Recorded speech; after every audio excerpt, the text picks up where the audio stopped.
What is up, everybody? It's Dr. Vibe here, host and producer of the award-winning Dr. Vibe Show, the 2018 Innovation Award winner, given out by CIMA, the Canadian Ethnic Media Association. As always, I like to say you're blessed, highly favored, a magnet for miracles, and a solution for someone's problem. And we always like to have new friends on the Dr. Vibe Show. We have another new friend tonight. We finally were able to cross paths digitally after some, I'd say, hiccups, but it's all good. So I'd like to just share a little bit about him first. His name is Arthur Griffith. He's the author and immigration expert at MIREMS Limited. MIREMS stands for Multicultural International Research and Ethnic Media Services. And that organization brings decades of experience in Canada's multicultural spheres. Together, they illustrate the power and potential diverse Canadian voters have with information that has been traditionally hidden behind linguistic and bureaucratic barriers. And why do we have Andrew on tonight? Well, for those of you who live in Canada, you should know. And for those who don't live in Canada, yeah, you should know also.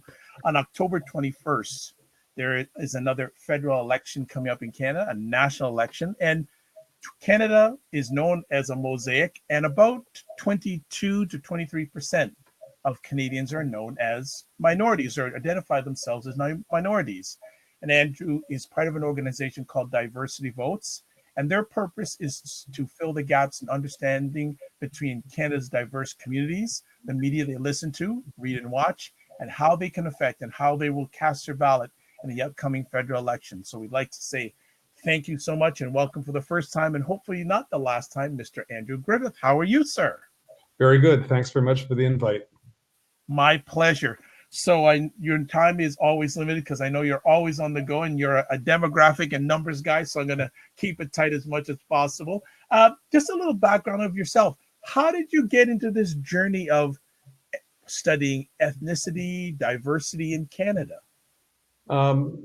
Pretty long roundabout way, in fact. I mean, I'm former public servant, and I spent time abroad working for the government in various embassies, spent time in different government departments in Ottawa, and then I sort of ended up being responsible for citizenship and multiculturalism at the immigration department. And when I retired, I just found the issues interesting. So I just decided I'd keep on doing some work on my own, doing some analysis on my own, and really sort of allow myself to have a deeper understanding of the issues that had interested me when I was finishing up my career. And when you decided to continue this journey, did you think that you'd still be doing it for as long as you have been? Well, I mean, there's also a backstory, is that I had to take early retirement given that I had a cancer treatment for pretty aggressive form of cancer. So I wasn't quite sure, quite frankly, how long I would have to do this thing. So I started doing short-term projects, and as my treatments kept on working, I just sort of did more and more and more. So it sort of evolved very organically and stage by stage. And then I would, still be healthy. I say, well, okay, well, there's another project I want to work on, another issue I want to look at. Wow. Well, I'm glad you've overcome the cancer. I'm glad to hear that you're still with us and you're looking good. I am. Thank you. Good stuff. Can you tell our audience a little bit about MIREMS? To be honest, I had not heard about the organization until recently. Well, I mean, it's kind of funny because when I was in government working on multiculturalism and citizenship issues, we used to get a daily ethnic media scan, which I had to read as part of my job. And that was my introduction to MIREMS, because they've been producing that largely for government clients, not exclusively government clients. But that sort of became sort of the go-to source for getting a sense of what are some of the conversations that are happening within the different ethnic communities as expressed by their media. And they've been doing this, I think, for about 20, 30 years, if I remember correctly. And they have about a network, I think about 50 consultants that basically scour the ethnic media sources every day and then summarize and package them in different reports for different clients. And so when I was doing the data analysis, because as you mentioned, I like the data, Um, I was looking for somebody to help me get it out there because the data interests me, but for a lot of people, it's sort of a bit dry and a bit dull. So how do you make it more interesting? And so uh, Miriam's actually approached me when they heard what I was doing, and then we had some discussions in terms of how could we create a platform where we could match the dry data, the demographic data, the socioeconomic data, with some of the stories that are happening within the different communities tied to the election, of course, because that's a good anchor for it. So that's how it evolved, and we've been working at this for the better part of a year, and and so now it's up and running, and we're putting more and more content on the website as we go on. Excellent. If there was any challenge in launching diversity votes, were there any challenges? Was there a timing factor? Because obviously an election coming up probably was time sensitive and getting this all together at the right time. Well, one of the things is the joys of having a deadline is you have to meet it. If we had it ready on October the 22nd, it wouldn't be of much interest to anybody. So that really sort of forced a bit of discipline. There were like any project, there are a lot of challenges. I mean, funding remains an ongoing challenge, of course. We had challenges getting the database up and running the way we wanted. The website, we keep on sort of refining it as we go along. Starting a system where we had regular new content on the site took some time. But these are the kind of, normal challenges you'd probably expect in starting off a new project. I'm sure when you started your show, you had some challenges that sound very familiar, right? Yes, still have them once in a while. Yeah. So that is great. Now, for a lot of our viewers, and I'm blessed to have international viewers, can you give a little background about the percentage of Canada's population that is recognize themselves as minority? Well, yeah, in Canada, it's sort of the term we use is visible minorities, which of course is, other people use racialized minorities or people of color. So it's about 20% of the population, and we have large levels of immigration. So that means roughly about 80% of the immigrants that are coming to Canada these days are from visible minorities. With the largest groups probably being Chinese, Filipino, and from India. Okay. Now, in regards to this upcoming election, one of the things we talked about beforehand was the whole word of populism. Our neighbors to the south, it's a very big issue. What have you found out in your research about the aspect or how important or how much of a factor populism will be in this upcoming vote? Well, that's the big question, and there are people who write that it's not going to be that important. Other people who write it is going to be very significant. I think I would distinguish between the different types of populism. I think one type of populism that seems to be relatively resilient to, almost immune to, is anti-immigration populism. Because if you look at sort of the major parties, three major parties, they're all basically pro-immigration. There's a difference between the Conservatives and the Liberals and the NDP, of course. The Liberals and NDP probably favor a more open approach. The Conservatives favor a more restrictive approach. But it's within a certain relatively narrow range. So well, we don't have the Liberals have increased the levels of immigration. Maybe the Conservatives would reduce it slightly, but still compared to most Western countries, our immigration levels are high in relation to the percentage of the population. And sort of the one party that has an explicitly sort of, well, I would call it anti-immigration stance. Others would sort of nuance that a bit more. The People's Party of Canada, of Maxime Bernier, it doesn't seem to be getting much traction in the polls.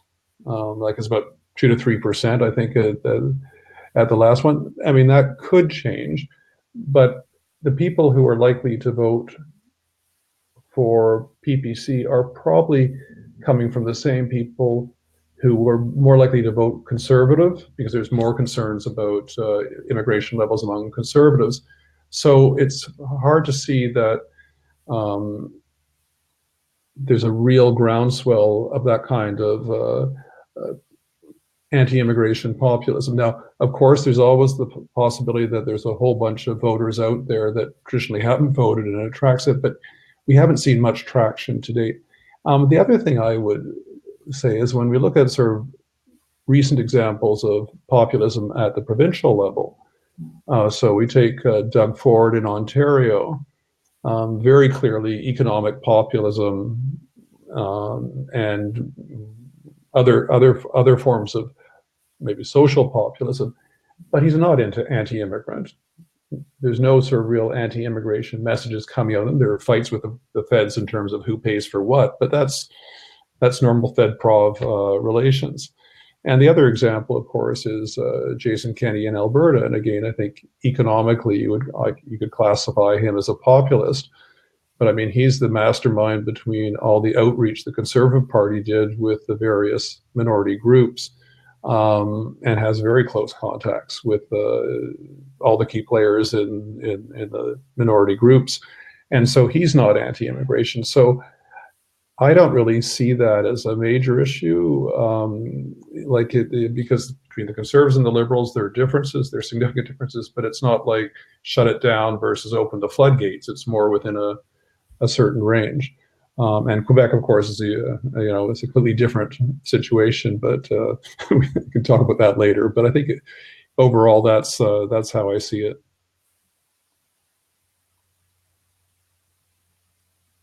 You're cut. I can't hear you.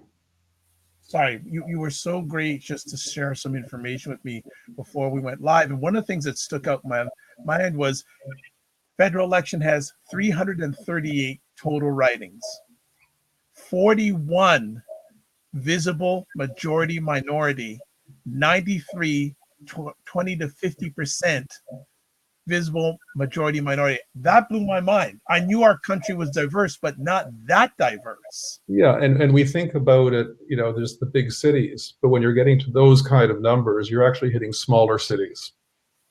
And if you even take it further, if you look at ridings where there's sort of between 5 to 20% visible minorities, those are still significant pockets. There's another 95. So it's really sort of spread across the country. And so that's why I always argue that our electoral system in one sense means that if you want to win power, and certainly if you want to have a majority government, you can't be anti-immigrant.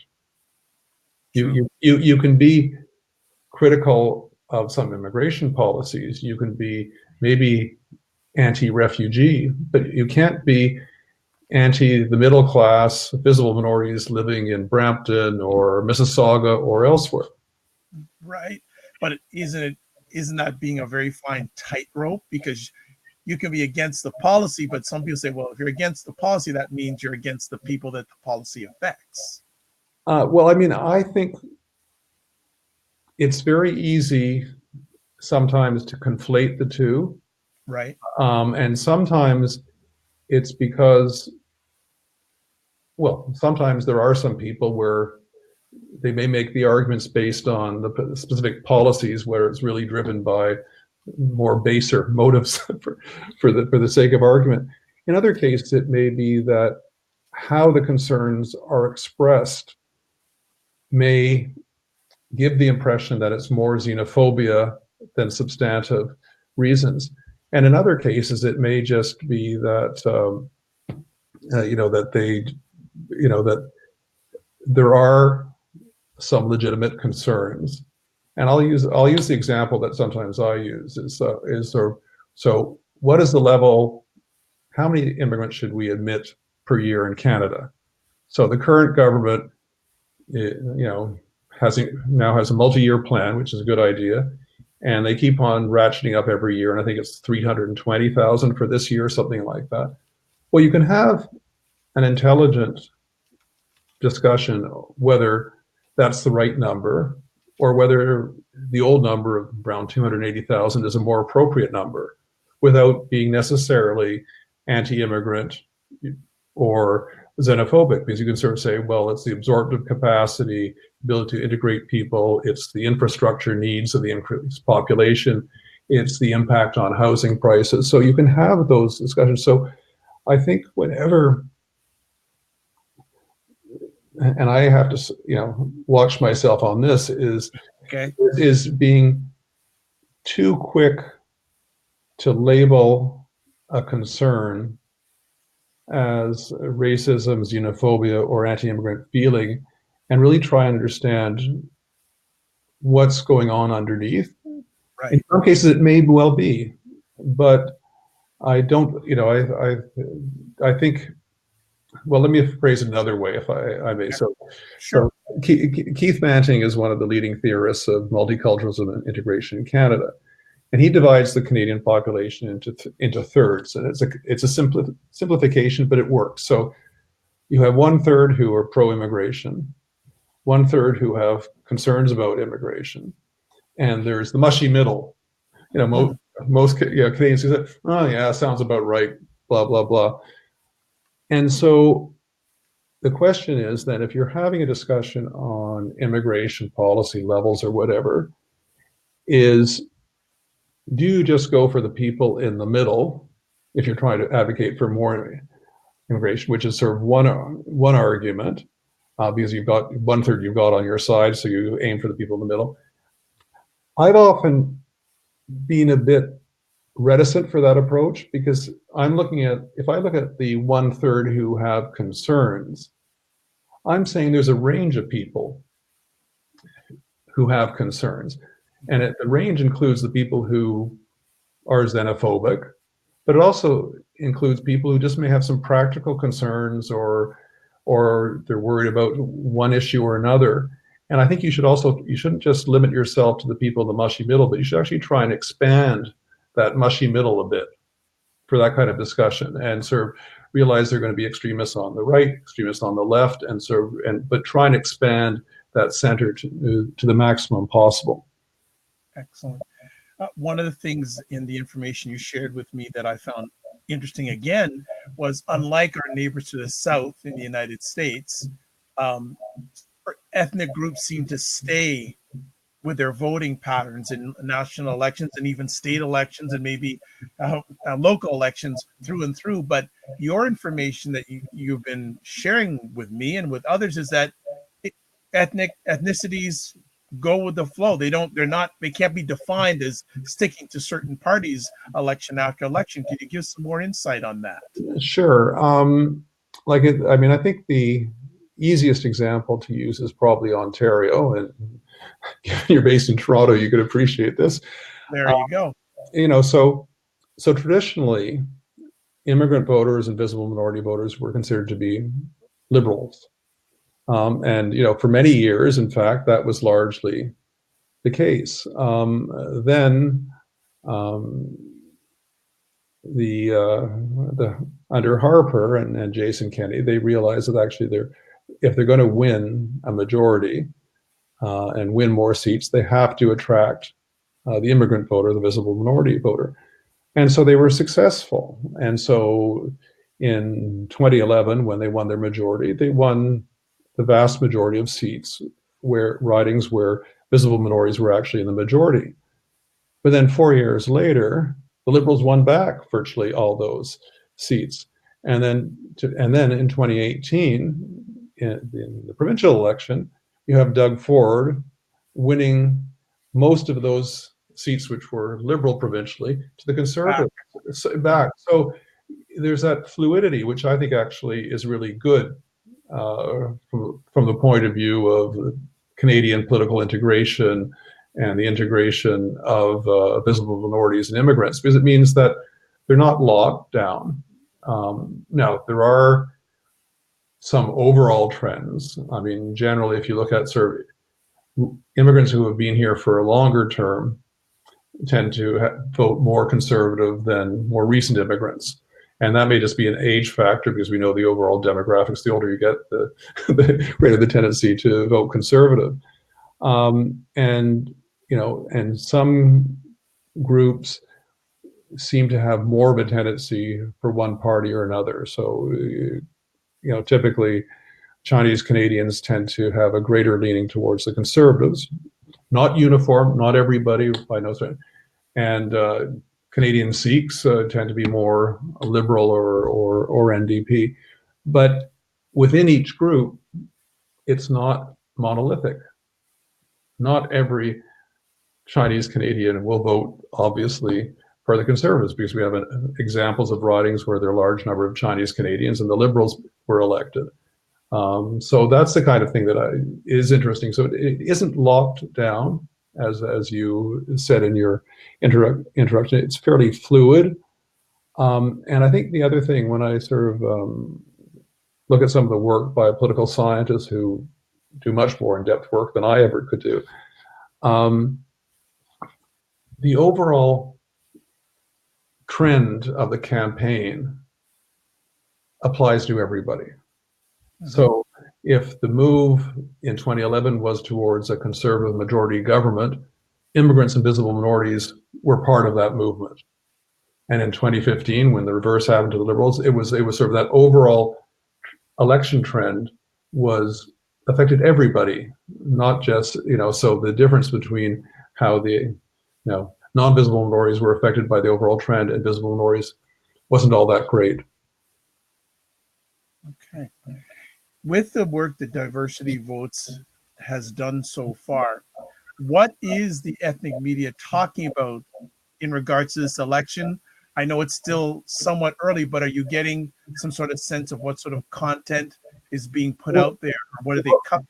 It's still the early days. And so, I get a daily feed, which I go through, and then I compile it into a weekly analysis. And I guess so I'll just sort of talk about the past 2 days. So 2 issues have been same-sex marriage, the famous video of Andrew Scheer in 2005, and the Liberal efforts to effectively change the channel and conversation away from SNC-Lavalin to some perceived vulnerabilities on the Conservative side. And the other one has been the billboards, Stop Mass Immigration, that featured Bernier, even though it was done by a third party. So what I tend to see is that if there's a big issue that's being discussed in the mainstream media, it usually gets captured pretty quickly by ethnic media. But then when there's a sort of more of an ethnic media kind of thing, it gets more amplified.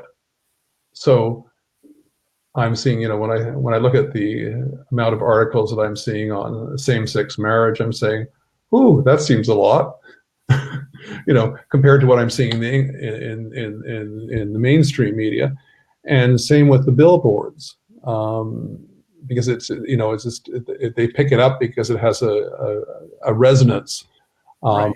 And the other example that was sort of earlier on, which gets lost in the midst of time, was the election date and the Jewish holiday. Yes. Yeah. And for a few weeks, it was almost the largest focus of ethnic media that I was seeing.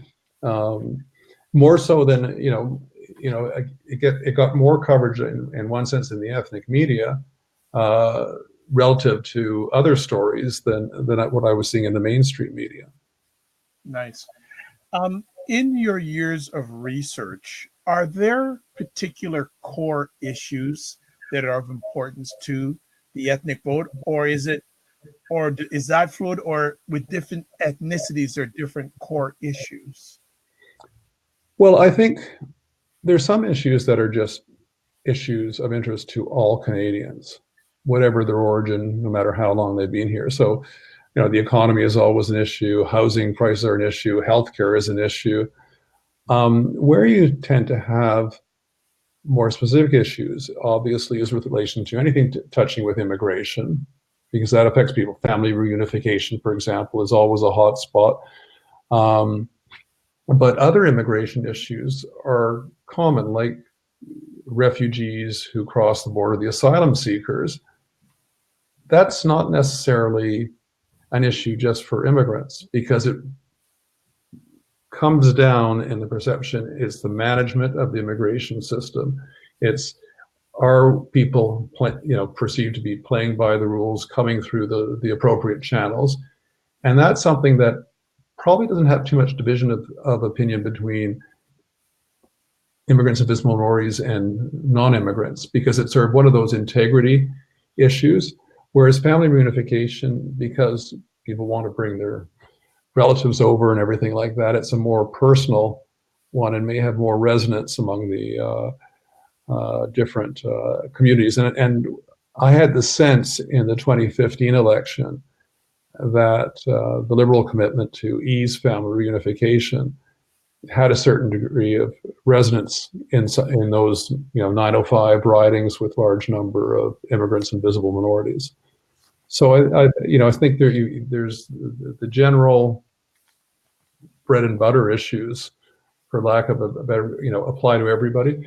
And probably the other issues that there's sort of different sensitivities is in relation to foreign policy issues. So how should we deal with China? How should we deal with the situation in Hong Kong? How do we deal with Ukraine and Russia?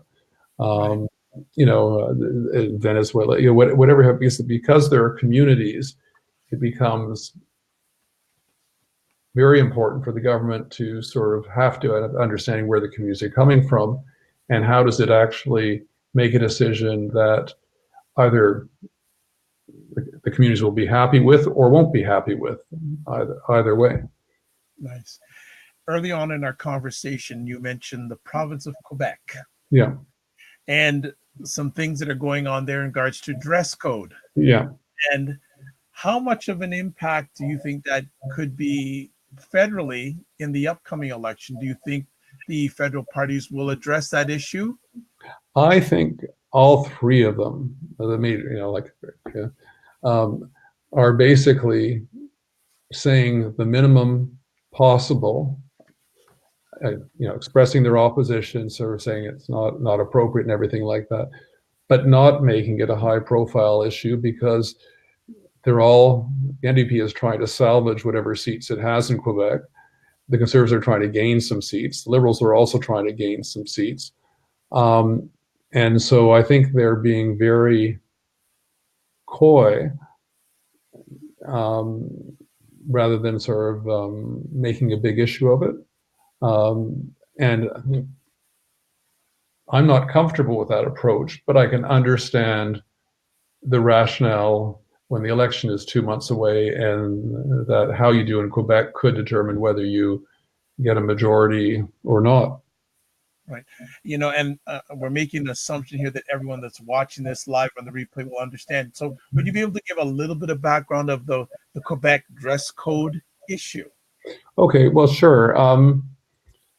Well, Quebec has been grappling with immigration and multicultural related issues for a long time. So there's always been some form of crisis in the last 10, 15 years over what is a reasonable form of accommodation for religious minorities in particular, and Muslims to be specific. So you had the Bouchard-Taylor Commission, which looked at reasonable accommodation issues about 10, 12 years ago, that tried to come up with an approach that would, put the issue to bed. And the issue was basically that officers of the state who were in positions of authority, police, judges, and the like, could not wear religious symbols of any kind. And that was their proposal, and the government at the time didn't really want to address it and sort of let it slide. And then it's been sliding. It's been in the background for some time. The Parti Québécois, when they were in power, tried to have a sort of a charter of Quebec values, but they got thrown out of the office, and you had the QR government of the Liberals, who basically just tried to ignore the issue as much as possible, put it on the back burner and not really take anything. And now you have the CAQ, Coalition Avenir Québec, which has actually then sort of passed a law prohibiting religious symbols, not only for the positions of authority like judges and police officers, but expanding it to the public sector like teachers and the like. So you have situations where, recently there's been a story about a young Sikh woman who studied in Quebec, who was moved to BC because she can't wear a turban. I saw that. Yeah, and the Quebec government put in invoked the notwithstanding clause so they can get away with it being charter non-compliant for 5 years. Wow. So it's pretty draconian, and I'm not sure it actually helps or puts the issue to bed forever, because the people in Montreal are going to keep on running across these issues in terms of they need the staff, and some of the staff will be Muslim or Sikh or whatever. Nice. How important, in your opinion, will the ethnic media play a role in this upcoming election when it does in regards to the diverse populations of Canada? That's the big question that I really don't know. I mean, I have a belief that it is significant in terms of when I look at sort of the number of ethnic media outlets, the kind of content they produce, and the fact that the politicians do interviews with ethnic media, because they obviously view that it's a way of getting their message out. But whether it has a large impact in particular communities or not, like, I'm a data guy. I'd love to have some real metrics, but I just don't have any, so. But I mean, I think if you look at the behavior of politicians, that says that it's not negligible anyway. Right. That if you try to attract voters to, in the Chinese Canadian community or the Filipino Canadian community, you automatically have to reach out to their media as part of your way of engaging with the population. Right. In launching Diversity Votes, what are your goals, or what is the mandate you put out there that you're looking to achieve? And will it be something that runs past the election? Okay, well, I think one of the first things we were just trying to do is increase the understanding and awareness of the conversations that happen within the ethnic media and within the communities. But the broader objective, in one sense, is really is to improve the transparency of what's happening. So we don't want situations where a politician is saying one thing to one group and another to another group. So if we make the information more widely available, it basically provides a degree of accountability that, yes, if I said that to the Chinese media, and I said this to the Punjabi media, and there's a contradiction, well, they'll find out, and that'll sort of help discipline that. And we also saw, in the Burnaby South election this February, there was a famous incident where the first Liberal candidate said, vote for me, I'm Chinese. Don't vote for Jagmeet Singh, he's Indian. I mean, you're kidding. Yeah, it was that. Oh my goodness. She had to resign, within 24 hours, obviously. So, and it's rare that you get that kind of gaffe, but if the information is more widely available, if everybody can see it and everybody knows that it can be seen, it should, ideally, and that's the longer term objective, is improve the accountability both of the ethnic media as well as the politicians in their messaging in the ethnic media. Right. And as to your second question, in terms of whether it goes on, we're not quite sure yet. We'll see how it goes, and we'll take it from there. Excellent. Evangelos is saying here, it is impossible to be totally transparent in any business, politics included. Okay. Well, you're right. I'm not aiming for total transparency, but I am aiming for improved transparency. So hopefully that'll address There it. you go. Absolutely. Um, what has been the most interesting part of the journey so far in regard to diversity votes? I know it's fairly new still, but have you had any interesting aha moments as of yet? Um, well, I guess what I'm saying, like I've been really sort of following in detail the ethnic media coverage just for the last 6 weeks or so. That's when I get my Right. feed. And I guess my main aha moment is that I'm not seeing many issues that are in the mainstream media not getting coverage in the ethnic media. So Oh, it does reflect the overall political conversations. Now, in general, they're not as in depth, they're not as researched because these are smaller organizations; they don't have the same resources.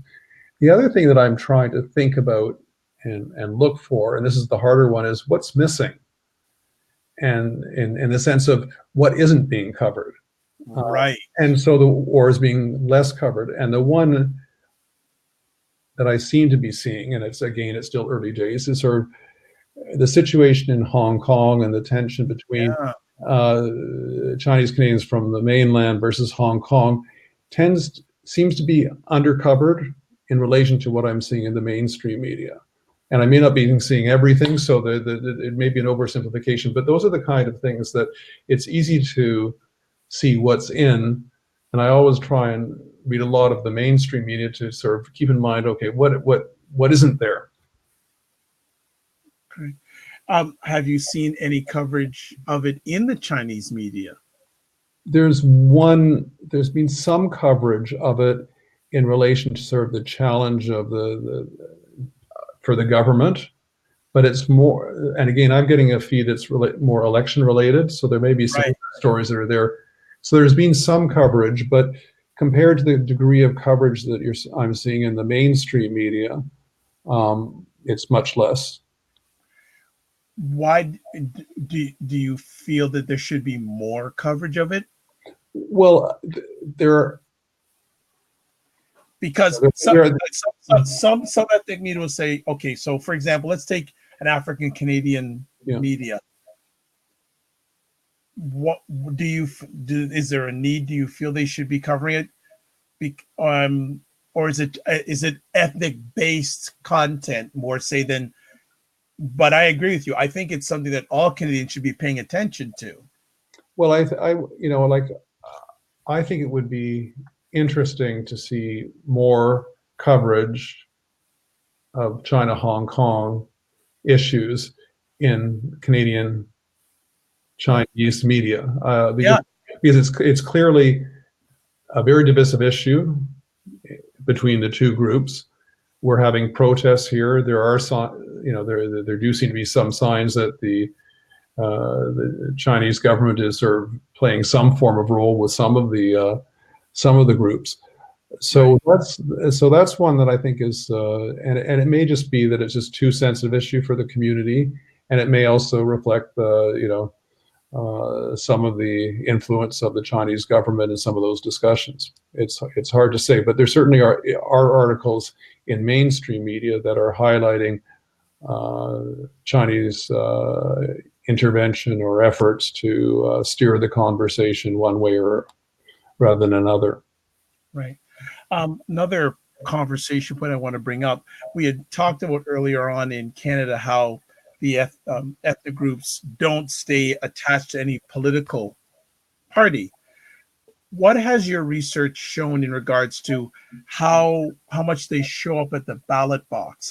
Is that a fluctuating thing also? That's been improving. So I don't have the numbers on the top of mind, Sure. but in the last election, the 2015 election, the difference between Canadian-born, longer-term immigrants and recent immigrants was relatively small. I think it was That's good. 2 to 3%. Maybe it was a bit more than that, but it shrunk a lot. The difference between recent, like the traditional biggest difference was recent immigrants versus longer term or Canadian born. And that shrunk dramatically in 2015 compared to 2011. Okay. And that probably reflects in part some of the get out the vote efforts. In particular, I believe Muslim Canadians made a major effort in terms of getting out the vote, and to get out the Muslim vote. And Yeah. so that percentage increased fairly dramatically. So that may have played a part too. So, and we'll see this election whether that trend continues or not. We'll see. Okay. Well, I'm going to start winding it down here to let you get up. Make sure you get up for that 4:45 wake up call. What are you wanting to see diversity votes achieve but when we get up in the morning on October 22nd, best case scenario, what do you want to say that your organization achieved? Well, I think, we'll have the standard metrics that, that you have with your show in terms of, tweets and retweets and Data, yeah, data. But I mean, apart from that, I think the real thing is that if there's a greater awareness among everybody of the role the ethnic media plays in the communities, and that this role is actually part of Canadian integration, it's not something separate, and that there's been greater attention by everybody in terms of what one is saying to one group versus another group. Right. But it's very hard to sort of say, like, how will I be able to sort of say we definitely achieved that? I really don't know. And I used to do performance management, but I haven't figured out what the indicator is. But I think my sense is when I talk to people in the media in terms of what we're doing, is they recognize there's a bit of a blind spot here. Yes. And so hopefully some of the material we're providing will help them at least address their blind spot and hopefully beyond that. Excellent. So if people want to find out more information with diversity votes, what can they do or where can they go? Okay, well, don't remember this, diversityvotes.ca. All one word, and then .ca. And go to the website, check it out, look up your riding, see the characteristics of your riding. There's a lot of data there that, like I'm a data guy, so I probably put too much data in there. But it's got everything from the demographics to the economic characteristics to housing and everything like that. And take a look at that. Look at some of the stories, look at the weekly analysis we're doing, look at some of the thematic pieces we're doing, and let us know. Provide us feedback. If there's something you think we're missing, let us know, because we always want to improve. And it's a bit like your show.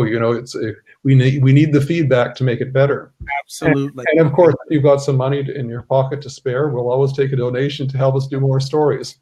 There you go. Well, look, I'd like to thank you for taking time in your positive, productive schedule to share with us about this important initiative in Canada, but also worldwide. It's very important. I'm all going to put it out there. I would love to have you come back closer to the election date if you have some time to provide us updates on what's going on with ethnic news coverage, diversity, and the election coming up. You're more than welcome to share that and come back with us when you have time. Well, thanks very much for the invitation, and I'll probably take you up on that. I'm looking forward to it. I am Dr. Vibe, host and producer of the award-winning Dr. Vibe Show 2018, Canadian Ethnic Media Association Innovation Award winner. If you want to find out any information about me, very simple. Just go to my website, www.thedrvibeshow.com. As always, I'd like to say thank you for watching live on the replay. I always close out my conversation saying, live your life as a dream. If you can dream it, you can make it. Also, sometimes you have to get small to get stronger, block assumptions, and then finally, aim bigger, aim better, aim higher, aim wider. If you are in Canada, whether you're ethnic or not, biggest thing, go and vote. That's the most important thing. Ethnic or non-ethnic, every vote counts. No matter what party, every vote counts. God bless, peace, well, keep the faith, and walk good. And thanks for watching. Good night.